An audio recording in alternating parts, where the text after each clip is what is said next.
मेरा नाम है कामरान अहमद। आप देख रहे हैं के मीडिया। आज हम बात करेंगे रमजान अली साहब से, वार्ड नंबर 80 के पार्षद है कांग्रेस के। आज उनसे बात करेंगे ये जो 30 नवंबर को जो घरबंदी कुछ नेताओं को जो कर दिया गया उससे ताल्लुक। तो सर मैं आपसे सवाल करना चाहता हूँ, ये जो 30 नवंबर को जो आप लोगों को जो घरबंदी कर दिया था, पुलिस की निगरानी में रख दिया था, इसमें क्या वजह, क्या इसमें साजिश है, आप ज़रा हमें बताइए। देखिए, 29 तारीख को हमें पता लगा कि हमको नज़रबंद कर दिया गया है और हमारे दरवाजे पे 2 पुलिस वालों को बैठा दिया गया कि आपको बाहर नहीं निकलना है। और जो पत्र उन्होंने दिखाया, उस पत्र में जो लोग भी उस लिस्ट में शामिल थे उन लोगों को उपद्रवी बताया गया है और उपद्रवी बताते हुए उन लोग को घर में नज़रबंद कर दिया गया था ताकि मोदी जी के कार्यक्रम में कोई विघ्न ना पड़े। लेकिन मैं बताना चाहता हूं कि भारतीय संविधान जो इंडियन पिनल कोड है उसकी सीआरपीसी की कोई धारा ऐसी नहीं है जिसमें ये जिक्र हो कि किसी को घर में नज़रबंद किया जाए।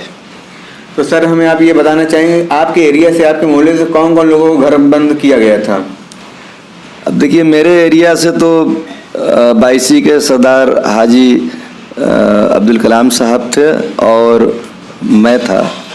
और इस संबंध में मैं बताना चाहता हूँ कि ये सरकार पूर्ण रूप से तानाशाही पर उतारू हो चुकी है और उस तानाशाही का ये नतीजा है कि सरदार साहब जैसे लोगों को और हम जैसे बेदाग छवि के पार्षद जिसके ऊपर 107-16 का भी कोई मुकदमा नहीं है, न भविष्य में, मतलब पिछले रिकॉर्ड में सरकार या प्रशासन के पास कोई ऐसा रिकॉर्ड नहीं है जो कि ये बता सके कि मेरे ऊपर 107-16 का भी मुकदमा हुआ है। और उसके बावजूद भी पता नहीं प्रशासन को खतरा कैसे हो गया, उपद्रवी हम कैसे हो गए कि हमको नज़रबंद कर दिया गया। ये नज़रबंदी का जो करने का जो कारण है, जो नतीजा है, हमें लगता है कि पिछले दिनों जो हम लोगों ने बुनकर आंदोलन को चलाया था उसी को देखते हुए हम लोगों को नज़रबंद किया गया है। लेकिन मैं बताना चाहता हूं कि सरकार हमारी है, चाहे वो किसी भी दल की सरकार हो, चाहे भारतीय जनता पार्टी की सरकार हो, चाहे कांग्रेस पार्टी की सरकार हो, चाहे समाजवादी पार्टी की सरकार हो। जब सरकार बन जाती है तो वो पूरे प्रदेश के नागरिक की, पूरे देश के नागरिक की सरकार हो जाती है। अगर हमें सरकार से कोई तकलीफ होगी तो ये मेरा संवैधानिक अधिकार है कि हम उनसे अपनी बातों को कहें और अगर मेरी बातों को नहीं सुना जाता है तो भारतीय संविधान के आर्टिकल 19(1) में यह प्राविधान है कि आप धरना और प्रदर्शन के माध्यम से सरकार तक अपनी बात को पहुंचाएं।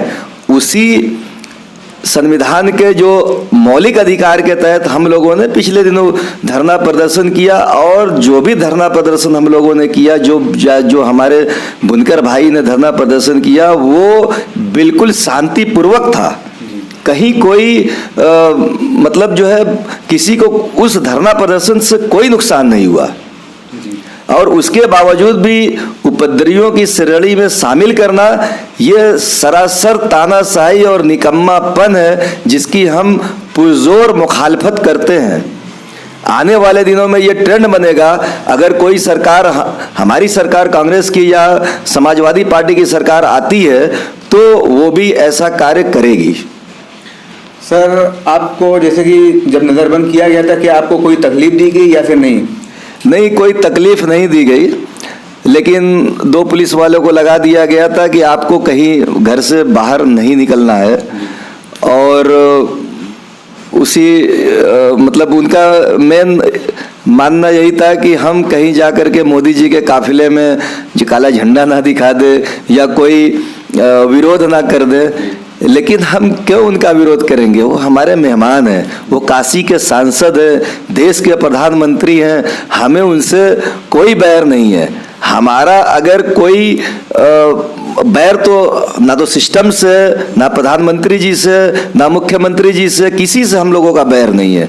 हमारा जो अधिकार है, उस अधिकार में अगर ये सिस्टम अगर खलल डालेगा तो जो संवैधानिक अधिकार हमें प्राप्त है, उस संवैधानिक अधिकार के तहत धरना प्रदर्शन हम लोग करके सरकार के कानों तक अपनी बात को पहुंचाएंगे। ये हमारा अधिकार है, वो हम लोगों ने पिछले दिनों किया। लेकिन हम इनके काफिले में विघ्न पहुंचाए, ये हमारा कल्चर नहीं है। हम मुसलमान हैं, हम ये विश्वास करते हैं कि अगर किसी को ताकत देता है तो वो ऊपर वाला अल्लाह देता है, और मोदी जी को आज अल्लाह ताला ने ताकत दिया है तो उसे हमें एक्सेप्ट करना होगा, हमें मंजूर करना होगा कि उन्हें ताकत मिली है। उस ताकत को हमें, उस ताकत की इज्जत करना है। तो सर, आपको क्या लगता है कि मोदी जी और योगी जी जो विपक्षी पार्टी हैं, उनको जो घर बंदी किए हैं, उनको मतलब कि आपको क्यों ऐसा लगता है कि काला झंडा अब उनकी रैलियों में या उनकी सभा में दिखाएंगे? आपको क्यों ऐसा लगता है? देखिए, ये जो सरकार है, अब हमने तो कहा कि अल्लाह ताला ने जो है उनको ताकत दिया है तो हम उनके ताकत की इज्जत करेंगे, लेकिन उस ताकत का दुरुपयोग हो रहा है। पूर्ण रूप से तानाशाही चल रही है, और वो जो संविधान में हमको अधिकार मिला हुआ है हर नागरिक को या विपक्षी दलों को, उस अधिकार को वो खत्म करना चाहते हैं ताकि उस अधिकार का प्रयोग ना कर सके। इसलिए ये जो है तानाशाही करके लोगों को, नेताओं को या दूसरे दलों के नेताओं को नज़रबंद किया गया था, ताकि जो है उनके तानाशाही में, उनके डिक्टेटरशिप में कोई जो है खलल ना पैदा हो। इसीलिए ये कार्य किया गया था। शुक्रिया सर, आपसे बात करके हमें खुशी हुई। ये थे कांग्रेस के पार्षद वार्ड नंबर 80 के रमजान अली साहब, उनसे बात करके हमें बहुत बेहद खुशी हुई।